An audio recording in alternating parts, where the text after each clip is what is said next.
you get 4 points. You know, that's not happening a lot. There's sweeps are few and far between. Ferris obviously got one last weekend. Lake State got one against Northern the weekend before, but there's not a lot of them. And St. Thomas got one against us. But primarily you're seeing splits, and 4 points is a good weekend.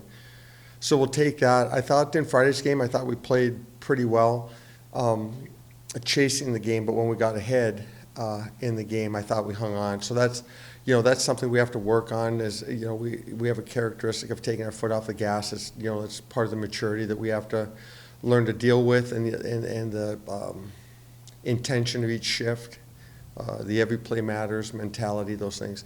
Saturday, I thought we were chasing the game again. And I thought we did a good job obviously right till the very end, and we had our chances in overtime. They had a couple of chances in overtime. They ended up winning in the shootout, but good execution with the goalie out. Great play by Cascaperti to Bronte on the rush with about 6 minutes left to get us on the board. Once we got one, then all of a sudden you feel you can get another. I thought Scholl had a lot of good looks at pucks, and I think some pucks hit him that he didn't see, and I thought that some others we missed the net on that we had opportunities, but we created enough scoring chances to score goals. I think obviously Bemidji's very well coached. They play extremely hard. Leighton Road is as good as I've seen in our league this year. As far as I think a pro prospect, good speed, shoulders forward. I thought they had some guys that played very well. Obviously Polkamp is offensively gifted. It's got great speed as well.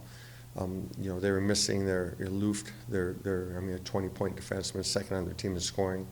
That probably certainly made a difference. Well, like I said to David this morning, how important, he asked me how important Arvid is, and I said how important are sun and rain to, growing plants. He's integral to our team. My daughter was here this weekend to watch games, and she said, your team plays with way different pace when Arvid's on the ice.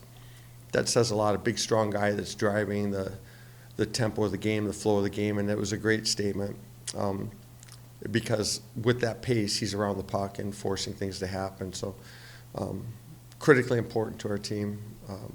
We're a different team without him for sure. Highly noticeable when he's not in the lineup.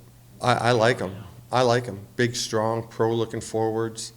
We're watching video right before I came here, and I apologize for being late. They, you watch them in the offensive zone. We're watching some of their play from Ferris last weekend, and you watch their offensive zone play, and you think, they're dominant. They're finding loose guys. They're hard to contain in the corners.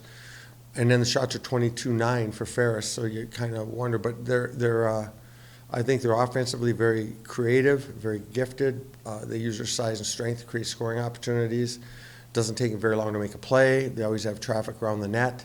They like release plays, to create time and space with their big, strong guys behind the net. I like their team a ton. They're certainly a team that could win our league. Certainly a team that could win our playoffs from what I've seen. And again, they're young. So I think the future looks bright if they can keep all those guys and not get pilfered in the transfer portal. I think that they're, they've done a good job there. Well, there was growth for sure. I thought there was growth in Getz and Varasio. There was some growth in Piedla and Russell. We've been getting pretty consistent play out of Piedla and Campbell. So. Obviously defense is a team game, but the individual plays, that result in scoring chances and goals against are what you're trying to avoid. If you could do your scoring chance review and every single play, like there was no cause, no blame, no individual breakdown for it, you wouldn't give up very many scoring chances. There's a breakdown, and we're trying to find a way to mitigate some of those through, a lot of hard work by the players, a lot of hard work by the staff, trying to mitigate some of those individual plays, turnovers, poor steps at the blue lines, giveaways in the D zone, not playing above your check, poor one-on-one play, poor two-on-two coverage, poor line rush coverage. We're trying to mitigate individually to start with those plays, and then under pressure, the plays. Everybody's good. Everybody at our level, at this level, is good with no pressure, and good players are great when they're facing no pressure.